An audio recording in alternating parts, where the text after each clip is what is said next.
Tell me when. Okay.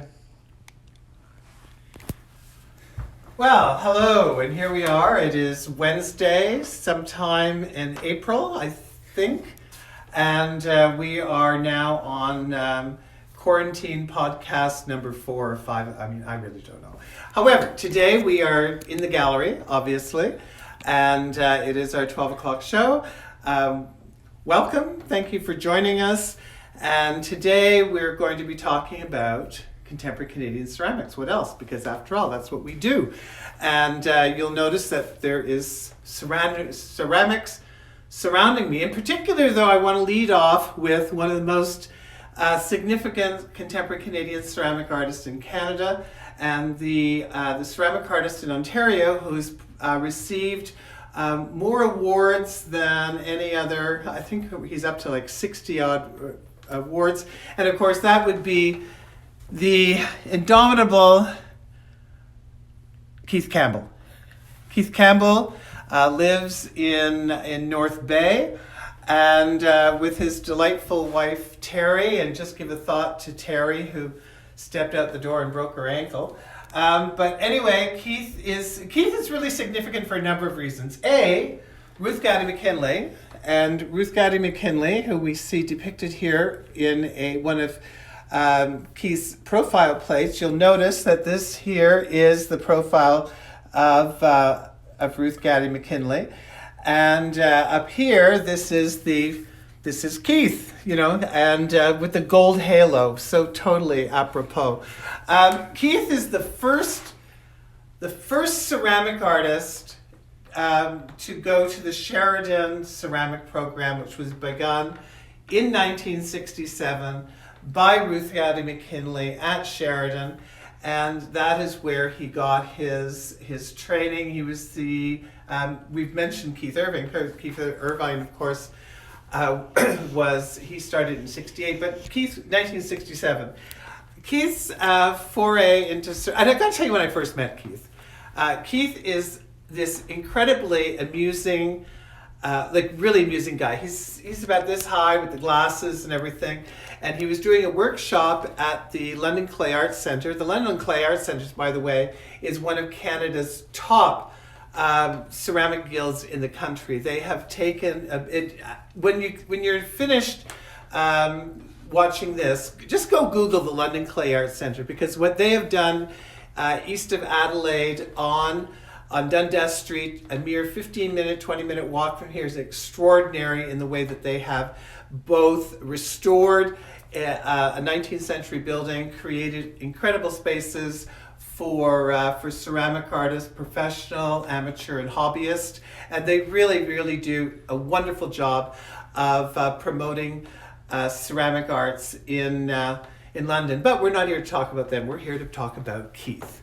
And Keith was here, as I say, he was doing a workshop, and Agnes Nagus, who has been a big supporter of the London Clay Arts Centre, she brought him with some of the others, and they brought in, and Keith comes in, and Keith, meeting Keith as I say, he's funny, he's personable, and so they introduced him, and I said, Keith, so what do you do? And he says, I do ceramics. I said, okay, fine.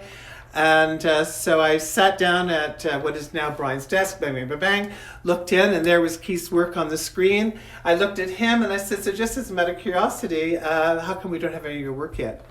And he said, well, I haven't sent it down yet. And I said, when's it arriving? He said, well, I get back to North Bay in a couple of days. He said, probably in about 10 days. And sure enough, within 10 days, he was here. But the funny thing is that as before they walked into the gallery, they said, oh, Jonathan and Steve and Brian are so particular about who they show and what they show and all this. And they said, so just be prepared for that. I think they were trying to say that I was a ceramic snob, which is quite possible because I am impressed by talent, animation, and nice people. And Keith touches all the buttons. He is nice, he is talented, and Brian and I both like him. So anyway, So they were rather surprised, just like bingo, bango, and please Christ, it sounds like I'm quoting Trump, but I'm not doing that. Anyway, so a few days later, we ended up with work by Keith Campbell, and we've been showing Keith now, I would say probably about 15 years. And in those 15 years, we've had some incredible exhibitions. And one of the interesting things about Keith does and has done for years functional wear. I mean, really, really cool functional wear. A little quirky at times. Like here we have this wonderful vase by Keith. And again, Keith is, you can't get, well, I mean, you could possibly get, but you'd really have to look to find a ceramic artist who is more proud of being Canadian and more inclined to incorporate Canadian iconography into his work. So I mean, here you've got a couple of polar bears and just beautifully modeled. There, it's just really nice, wonderful color. He likes polka dots and I like polka dots, and the color is just absolutely brilliant. This was done in 2012. And my phone is ringing, so I'm going to see who I'm going to tell to screw off at the moment. So please just Stingray Holdings. Hi, I am right in the middle of a live podcast.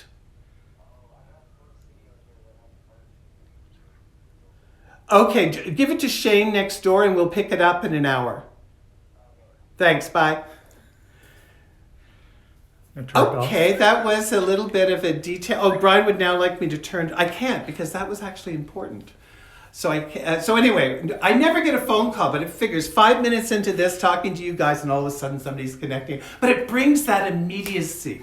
Really, really. Anyway, so as I was saying, here we have this lovely vase by Keith Campbell with the little polar bears there, done in 2012, a paltry $400, and it can be yours. You know, when I offhandedly mention the prices, please bear in mind that as much as I love chatting to you all about ceramics, I would also like to place some of these pieces in people's homes, and which is kind of cool.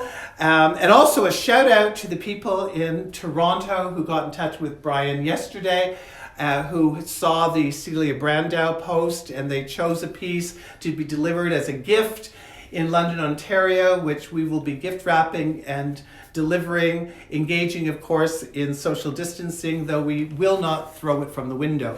Anyway, so there we go there. So anyway, so here we are. So here we have a lovely little, and he also incorporates all kinds of different techniques. So this, as you can see, is not thrown. This is a, let me see here. I would say that this is an extruded piece, but there's a good chance that I'm lying and it's actually just folded over. I'll have to ask Keith, and I should have really done that before speaking to him. But what's really cool is you've got the vase, and then you've got this little tiny spaceship sitting on top that gives you the place to stick whatever you wish. This would be great if you're an incense lover. And something like this, this is only, I don't want to talk about money, but it's only $60. So there you go. It's really cool. So anyway, so hi, Zsuzsa. Keith has done all of these really, really wonderful functional wear. Then one of his real loves are political pieces. And when you look at his political pieces, there is going to be absolutely there's going to be no confusion whatsoever that Keith is a liberal, because it's sold. It's sold. Thank you, whoever you are. By the way, Brian was just mentioning that Zsuzsa Monastery just popped in, and we will be talking about Zsuzsa's work today. Zsuzsa, of course, is one of my favorite Hungarians. She's possibly my only Hungarian, but I do absolutely love her, and she was actually mentored by Keith Campbell, which is kind of cool. So it's kind of neat that she's there. So there we go. We've sold that. We're moving right along. Jeannie Becker, eat your heart out. Okay, so moving on. Now, as I said, Keith really does things that are, his decoration and everything is really quite interesting. Now, you know, he honored Ruth Gaddy McKinley with that profile plate, and then he shocked and surprised me by Yeah, and that is my profile. I'm going to have to talk to him about the nose. I thought my nose was just a little bit more pert. But the thing is, this is obviously not for sale. This was done in 2017, and that is me, and this was a gift from Keith. Earlier in last week's show, you saw how Kirsten Abrahamson rendered me, and so... God, I wish he would have gotten rid of the double chin, for Christ's sake. Anyway, that is that. But, it's really neat because here we have, he's really partial to the Trudeaus. And here we've got the father and son, Justin and Pierre. I'll leave you to assume which one is which. This was also done in 2017. He has a very quiet, sensible signature, as you can see. And here we have the date, and there we have the price. And he's done a number of different versions of the father and son team, and I think they look really cool. So in this case, it looks like, I don't know how, I would say that there's some throwing here, but... It's thrown and airbrushed. It's thrown and airbrushed. Okay, so how about that? Is Keith there? No, Keith doesn't have the technology. Oh, he doesn't have the technology. Oh, so he's not, who's telling you, Susan? No. Oh, I just know. Brian should be on this end, and I should probably be holding it because he seems to know a lot. But one of the things that thematically his political pieces become really interesting. He did a whole series regarding the Métis, and of course here we have Louis Riel. He calls this, I think this one is called something about necktie. Now we hang him on the wall. Now we hang him on the wall. And so this series was really quite significant. And it was part of a touring exhibition.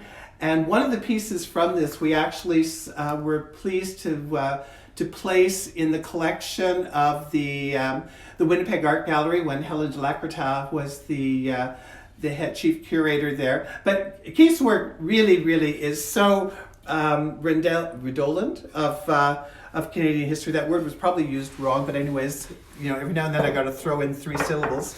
And here, of course, we've got, now you see here the beavers. Keith's beavers are really interesting. Okay, so we're going to talk about Keith's beavers for a while.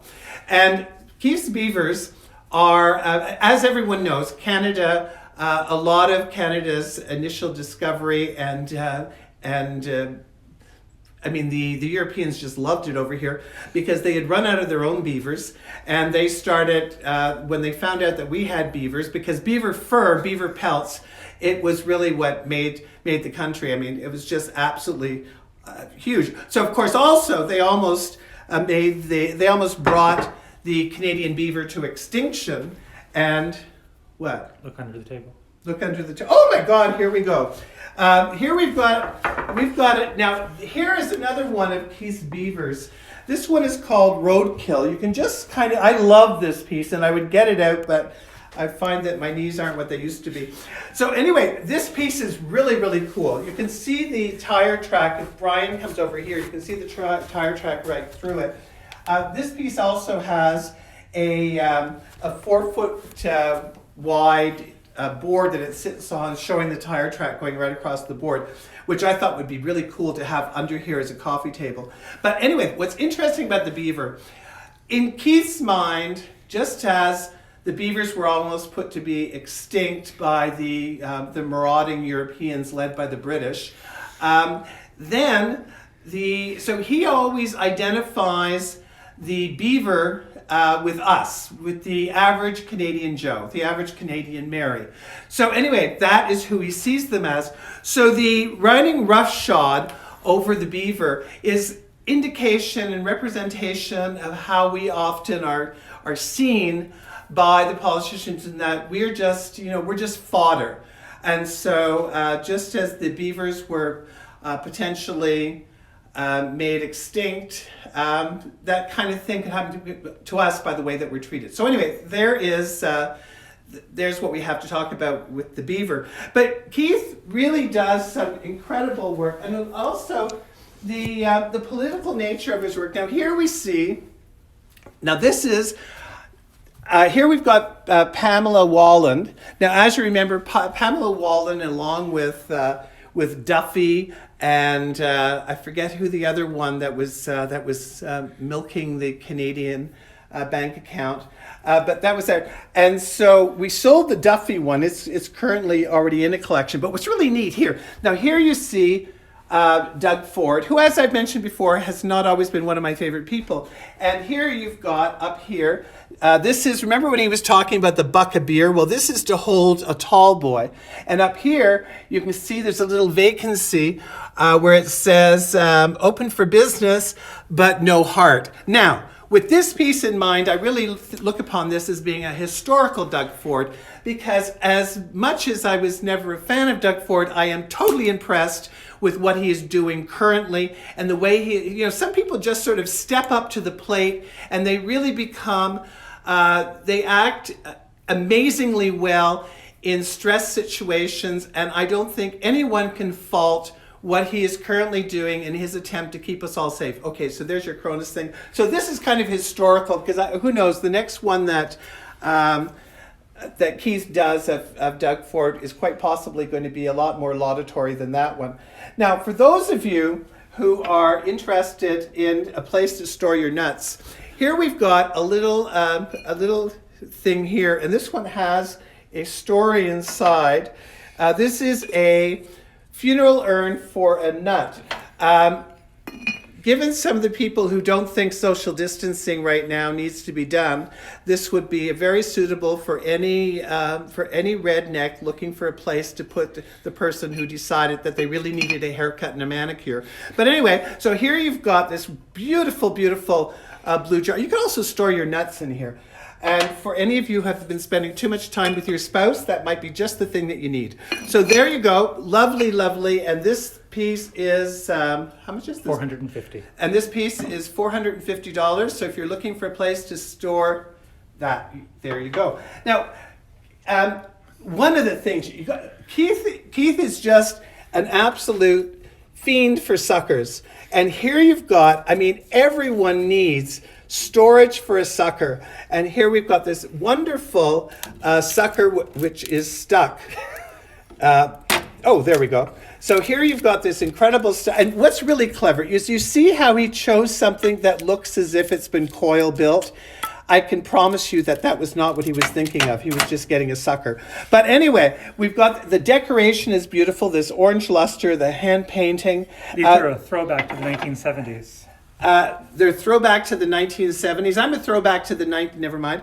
But anyway, they're a throwback to the 1970s when he did some really, really incredible lollipop boxes. And then, if this is perfect for the person in solitary confinement right now, because it's a teapot and it is also a teacup. So if it's a decanter. It's what? It's not a teapot, it's a decanter. I've just been informed that this is a decanter. But you know what? You can make tea in it. It looks like a bloody teapot.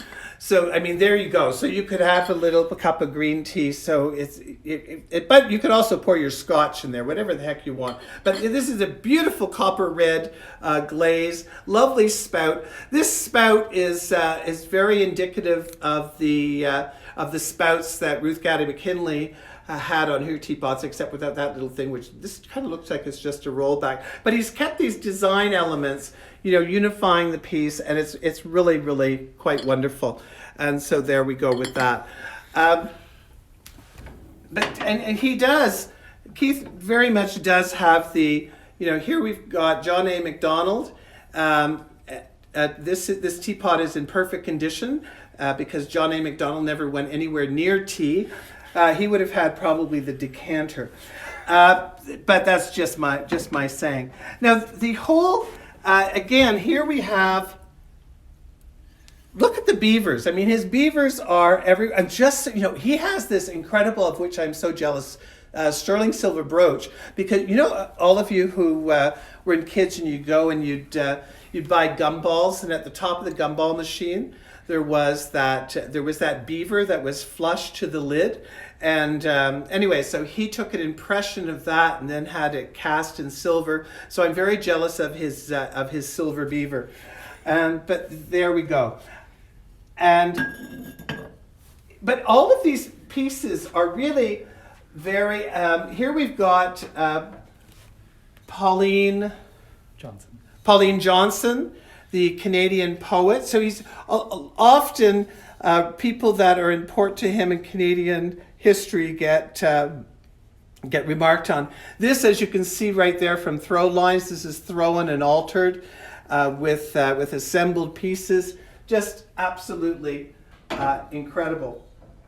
And what I love? I love his moose pieces. The graphic is just so incredible. The glazes, the drawing, it's just, I mean, can't you, it's just wonderful, you know. And he did the White Moose series for Ron Roy. Oh, the White Moose series for Ron Roy, which is this wonderful plate. And that was not a commission, but though, anyways, it's now in the collection of that incredible glaze artist and Ron Roy, who, as you all know, is his partner is Liz Willoughby, who we spoke about the other day, who does that incredible wood-fired carbon-trapped work. So there you go there. Yet again, the beavers. And as you can see, the beavers here are suitably, they're very busy, especially the two in the center. The other two are just working up to it. But his work is beautiful. The drawings, everything, the strong graphics. It's almost as if you're looking at an Inuit print turned three-dimensional, interpreted by a white guy.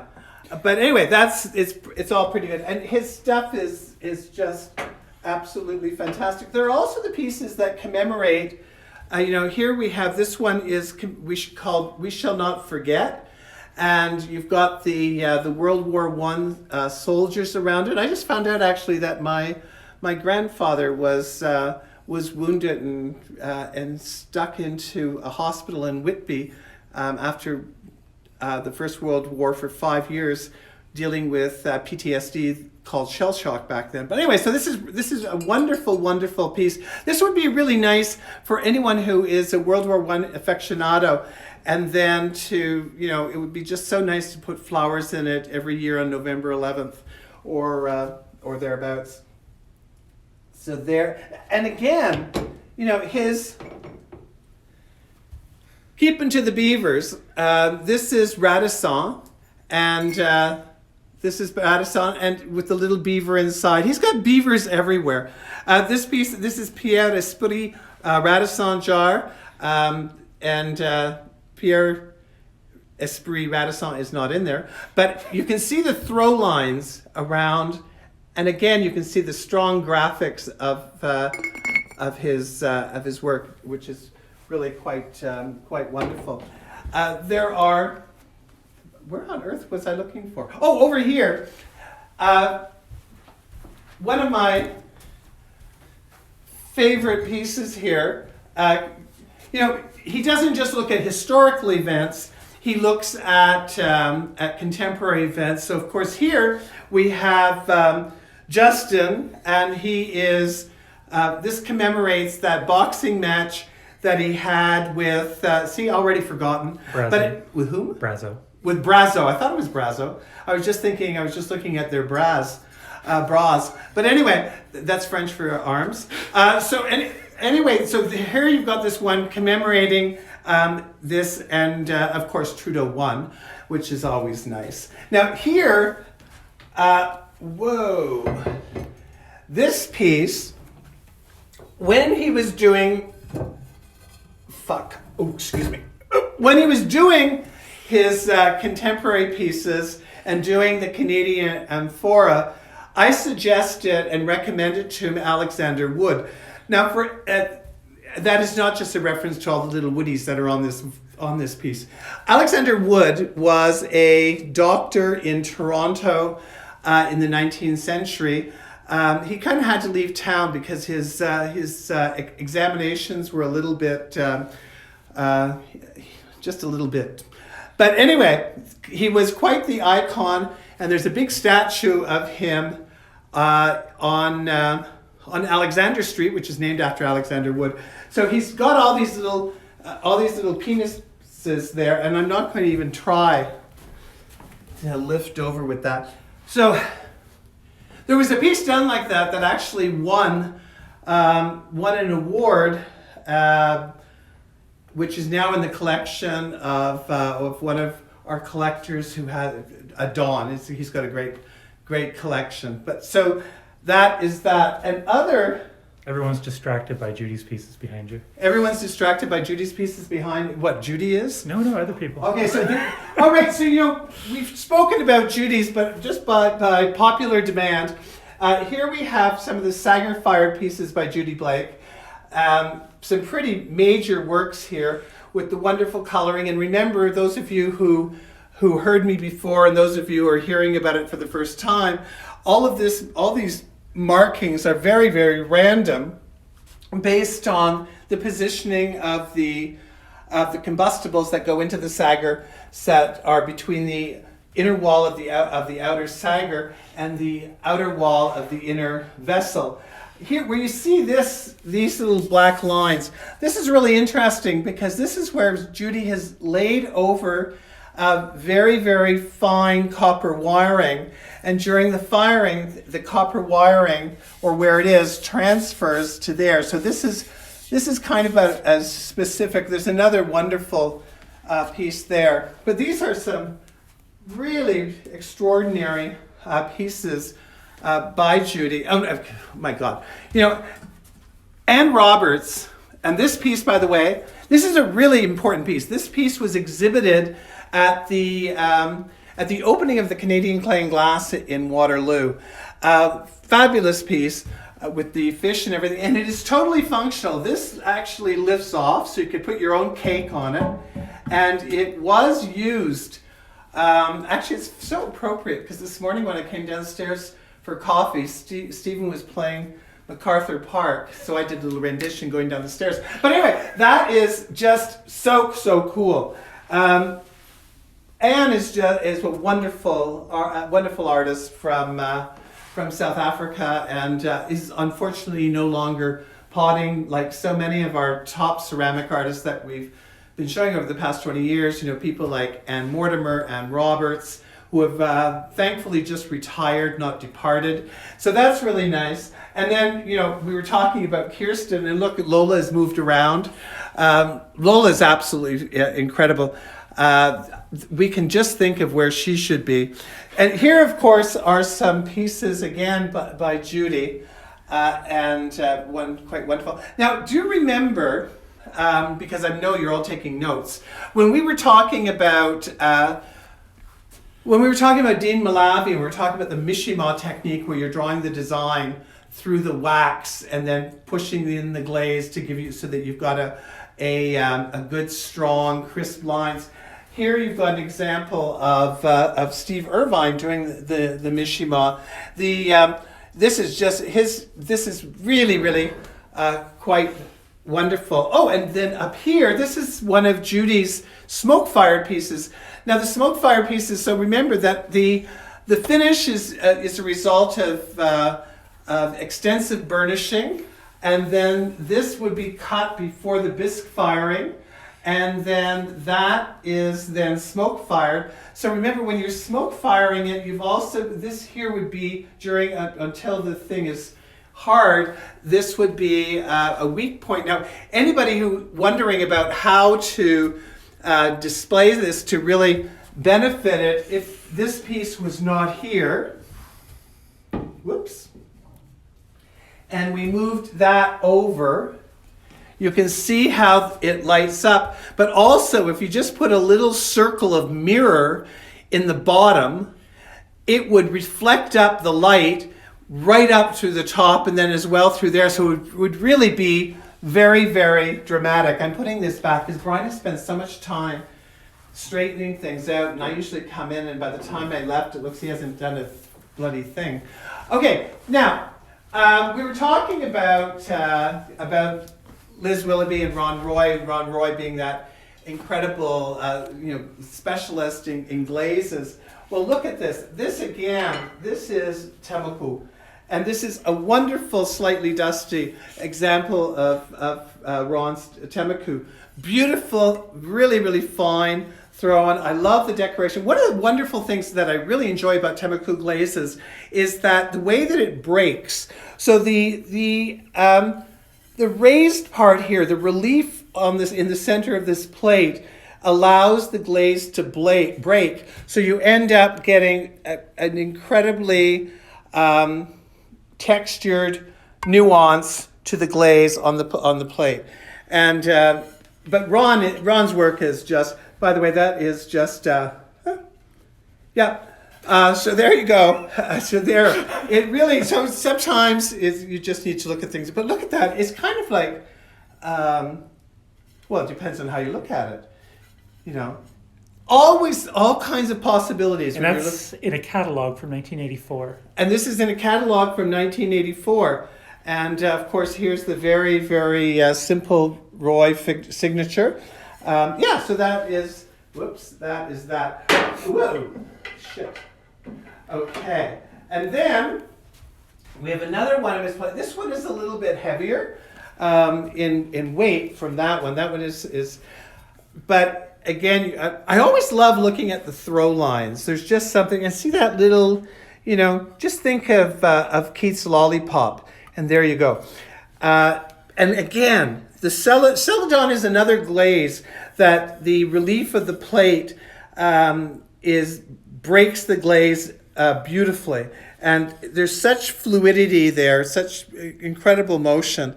It's just a wonderful plate. The craculature in the Celadon is just, it's part of the charm, and that's also not part of the plate.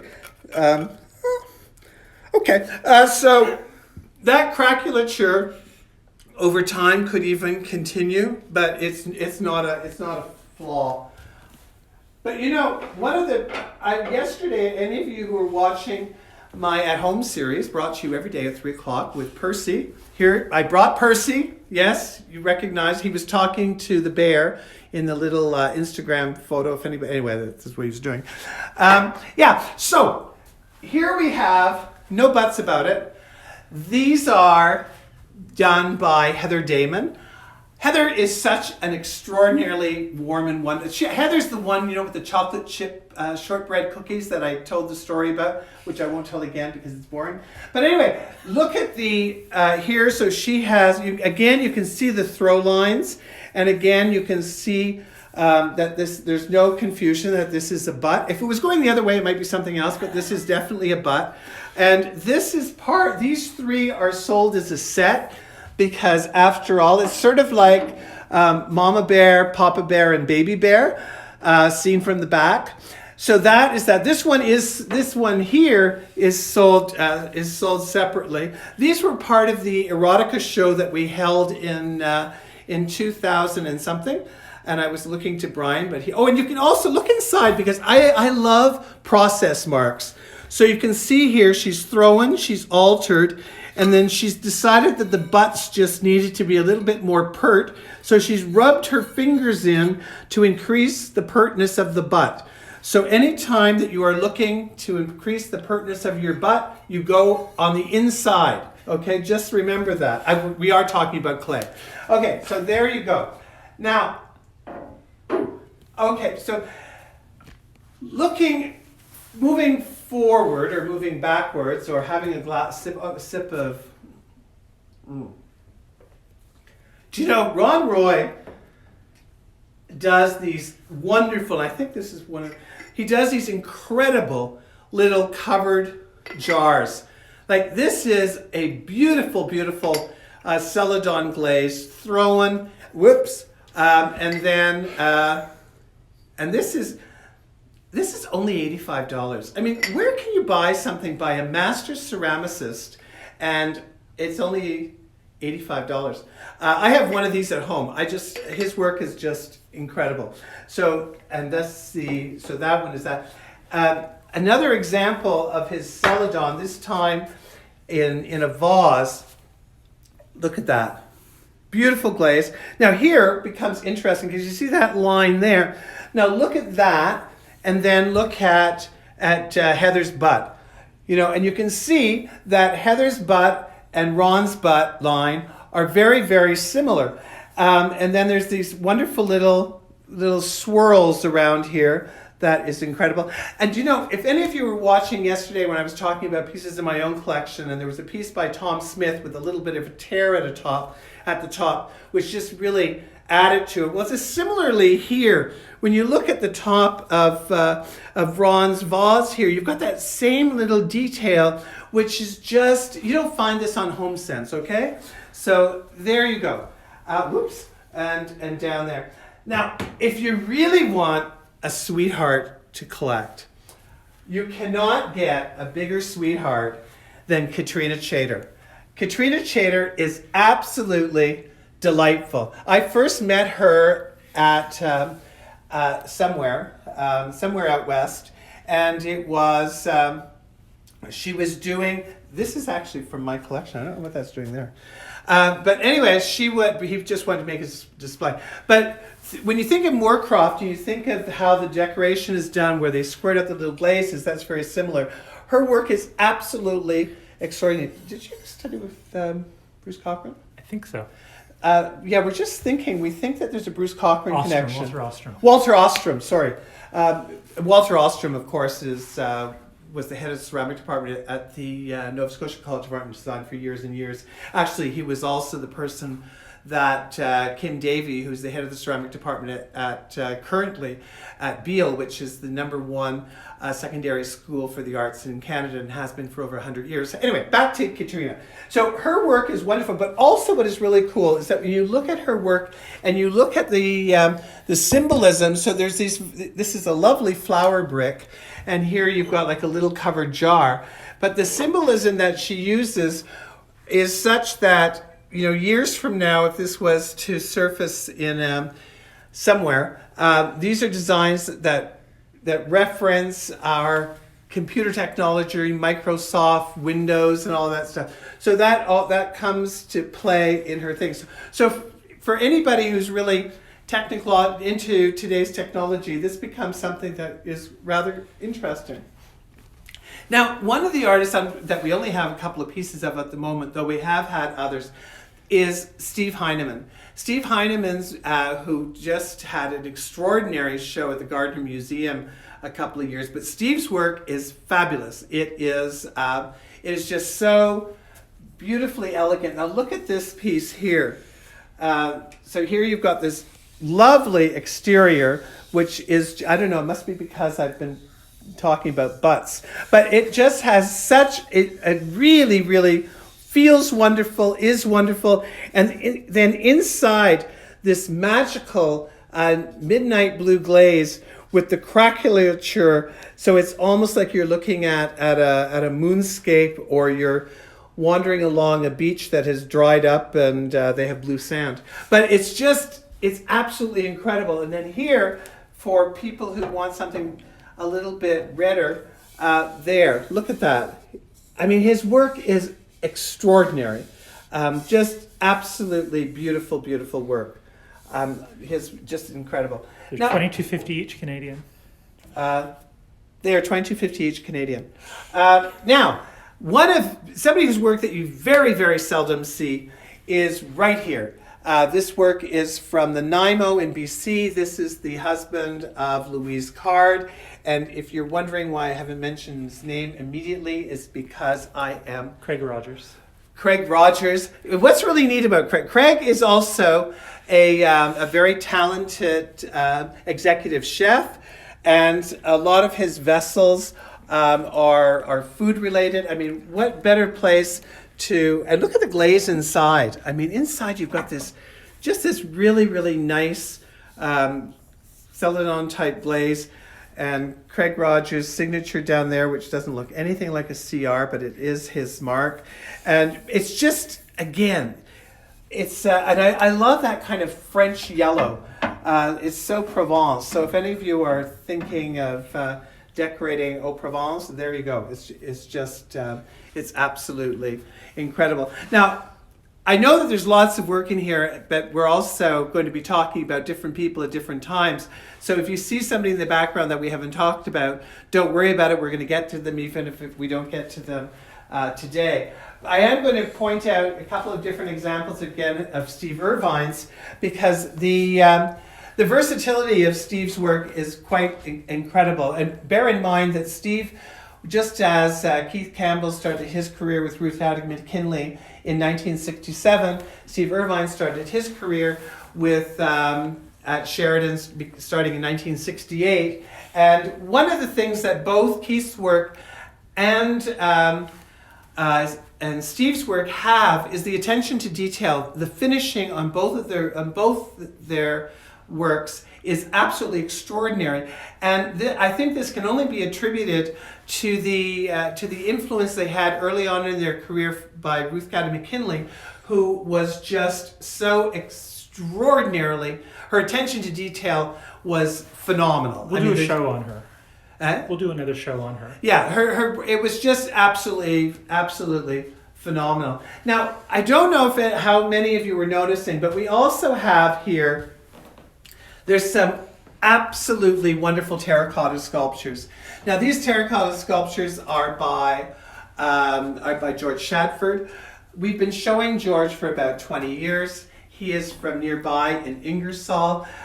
He is also an avid outdoorsman, which it really comes because when we've had people in that actually are canoeists or are hikers, they look at the way that the canoe has been done. They look at the positioning of the people sitting in the canoe. They look at the way the knapsacks have been done, and they say that's the way it is. He's not fudging it. He has taken his what he knows to do, and he has taken what he knows to do. Another piece. So, oops. Okay, and what he knows to do, and he has done it. And then, of course, there's pieces that are just so humorous. There you've got, you've got the guy out Bob there. And Martha. Who? Bob and Martha. This is Bob and Martha, and they're obviously, there's still a couple because they're not sort of social distancing. Well, maybe they're getting tired of being a couple. You never know what Bob is up to right there, and he has been drinking, unless that's olive oil. But anyway, George's works are absolutely wonderful. And the one back here that you'll notice with the swine, the cock, and the ass, I love that. And depending how I feel about about different political leaders at different times, I sort of think of that. My personal name for that is is our three leaders. But they do vary into who gets what positioning. But sometimes they've anyway. That's you know what I'm talking about. The other thing over here, you see this character here. One of the things to remember about George. George grew up in southern Africa, in a country that's name has been changed that I don't remember, but it was abutted South Africa. George of Dutch extraction came to Canada. He has a real sense of social justice, not unlike Keith Campbell, whose work has a tendency to have a particular political bent to it. So here, this is he did a whole series, and it was almost like a middle-age revolt. It was about the what is happening and how the working class, like his version of the beavers, and how they're just being manipulated, taken advantage of. So there's a sort of, it's interesting because they're not pretty, okay? They're not pretty.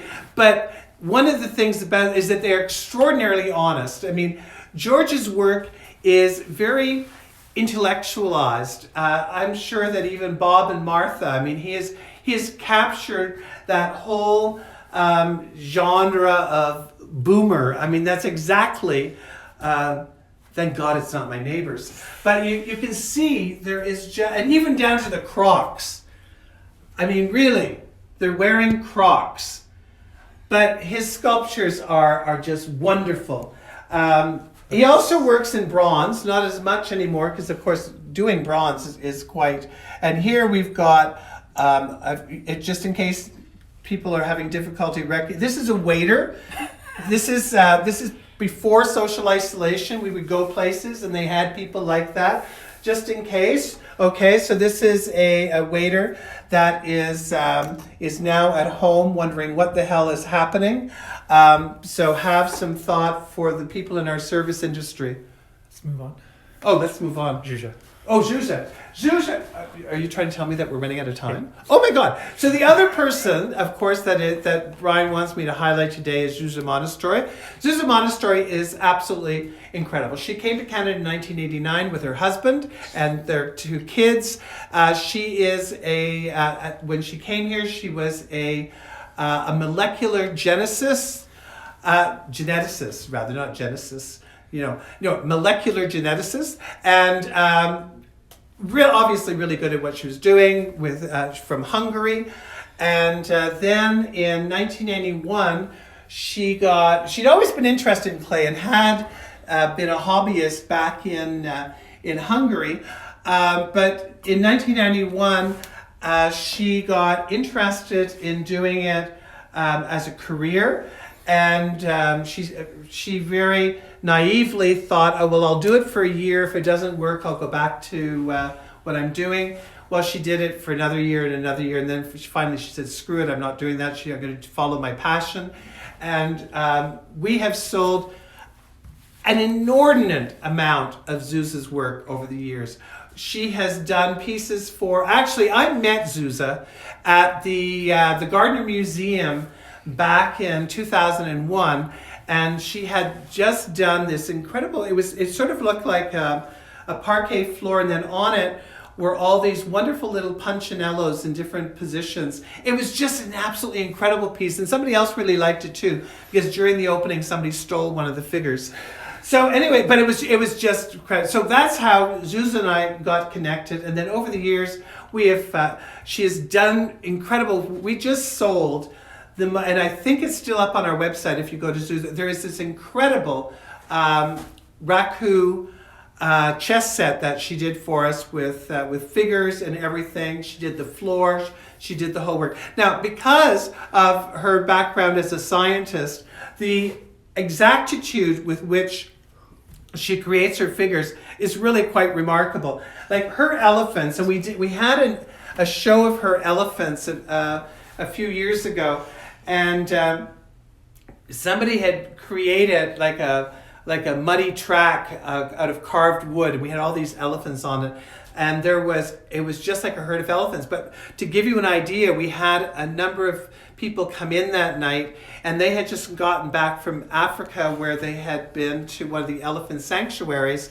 And when they saw the installation with all the elephants, they said, "That's it." They said that's exactly what it is. So her ability to look and translate successfully the elephants into 3-dimensional sculptures is as profound as Judy Blake's work at doing her penguins. I mean, because the people who've been buying her penguins have actually been to the South Pole. They've actually seen the penguins. Well, Zsuzsa does the same thing, and she does the African elephants, and she does the Indian elephants. And then here's an example. We've talked about the wood-fired work and the women who would. This is a piece that comes out of out of a wood kiln, and quite. And I would not do this handle like this if this was a raku piece, because remember that raku is a different type of firing, and it has a different. I just wouldn't do this, but with a piece that is wood fired and high fired and porcelain and all of that. But just look at this elephant; it's incredible. This is the only wood fired elephant that we've had major piece, but it's pretty cool. And then here we have a couple of her Indian elephants. Now, you can tell that they're Indian not just from the decoration, but she's, the Indian elephant, the ears are different. These elephants are not as happy because these ones are what? Brian wants me to do something. She also put a chain around the 1 foot to remind us that even though they're pretty, they're so still this captive. this is this is indicating that these elephants are they've been dominated by man, and they're not anyway. But they're still absolutely extraordinary pieces. Now here you can see this has a lid. And there has another piece, and then there's a base. Now, one of the things that I really, really want you to understand, this is large. This is really large. You can just see by my posing so eloquently by it. This is really big. To do really large pieces in raku, by any stretch of the imagination, is not the easiest thing to do. Okay? It just really isn't the easy. I'm still talking, Brian. It's not the easiest thing to do because you're taking it out of the kiln, you're taking it out hot, you're using tongs, you're using gloves. Physically, it is exhausting. So when you're doing pieces like this, not only like to lift this out of the kiln, but also to take these pieces out of the kiln and then to make sure that your shrinkage and everything so that they fit as beautifully as these did. And then, the other thing to remember is Zsuzsa is Hungarian, and this particular piece, this bull, this is a piece that is, this has a strong, the reference to this is a very strong reference in Hungarian culture. And if I could remember what it was, I would tell you. But I know that Zsuzsa's watching this, so if she takes a couple of minutes and types it in, then you can read it. But anyway, this is Sangre de Toro or something, but it's quite amazing. Now over here, we've got another piece. Look at that. Look at this absolutely wonderful. It's just fantastic. Okay, it's just so serene. And then, now here, and I've got to bring out my phone now because I got to show you something because you see here these little people. Now I was under the impression that these little people were done that what she did was extruded. Extruded means to push through clay like you do in a pastry thing or whatever. And then she would end up with little pieces. And let me see where the heck. Oh my God, I know that Sorry guys. I'm just, here. I'll post them on our Instagram. Here we go. Okay, so here's what happens.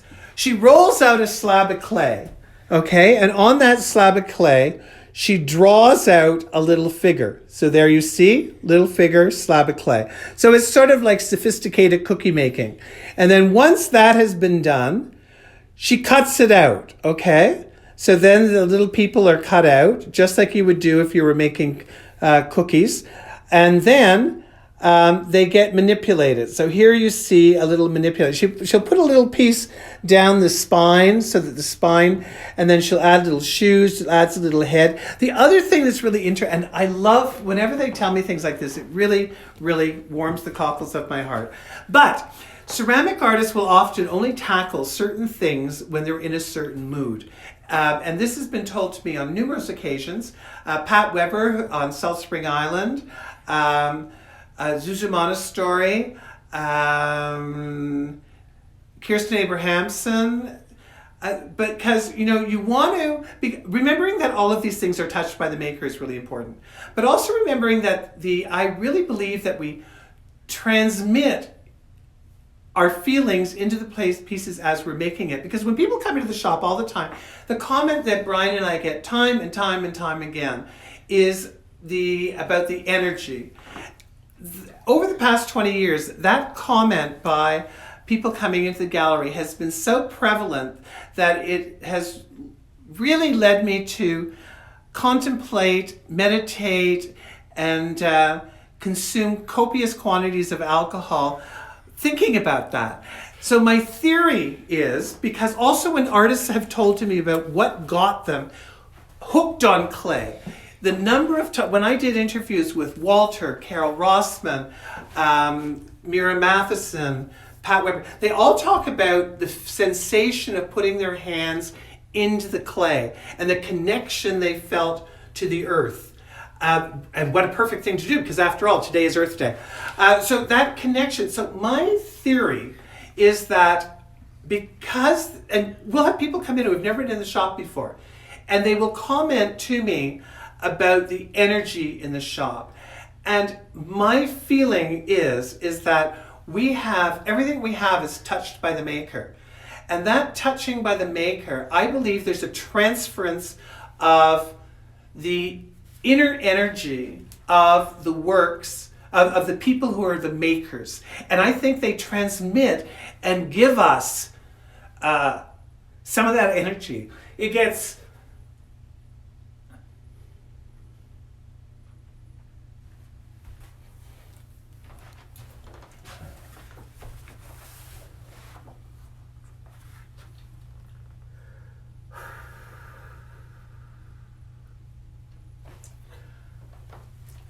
Social isolation is a really interesting thing because, right now, day 32, fortunately I'm socially isolated with my better half, Stephen, and Stephen goes out for a while. Like, I won't let him go into a store. I won't let him go over to Brian's. So this whole social isolation thing. But, when I think of the work in here, and I think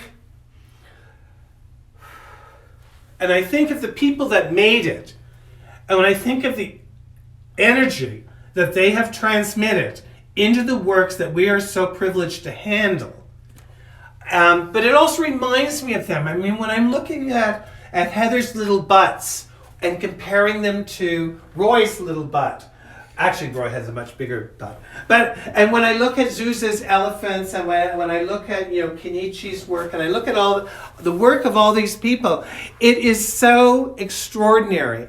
I'm not surprised that in the past 20 years there have been occasions, believe it or not, where we've had people walk into exhibitions that we've set up and they've actually burst into tears. So I take that as a combination of two things. I think it's Brian's and my ability to successfully arrange work so that there's an impact when people see it. But we could only do that if the work that we had to work with was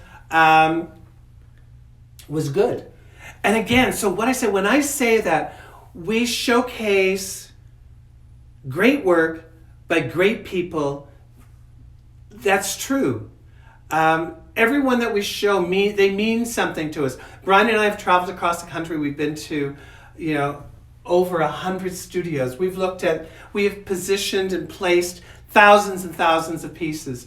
Ceramic art is so different from flat art. You don't see anybody going up and caressing a Vermeer. But, we still go into museums and we'll run a hand down things that are tactile, like bronze pieces. And when you're in a museum, everything's behind glass. Well, here, the advantage, people get to handle it. And we tell people, when you're in here, you're looking at work by people whose work is in museums. And that is so extraordinarily, it's so extraordinarily special. We were talking about, we were talking about the works of Meg Burgess. Meg Burgess, of course, as I mentioned, lives in Como. Now, and it doesn't really do very much. But Meg's work is always pretty well small. She's the one who studied under Lucerie and Hans Koper, but she also did a class in metalwork. And, that experience in metalwork, you can see the influence here because this almost has a feeling of being metal. But what you're looking at here, now remember, this piece is thrown. You can see the very slight throw lines, and there's Meg's signature. But now remember, while this is in the leather hard stage, which is before the piece is bisqued. You've got 1 minute left. I've got 1 minute left, so I'm going to be continued. This has been wonderful. Thank you, and my phone is ringing also. Bye. Hello?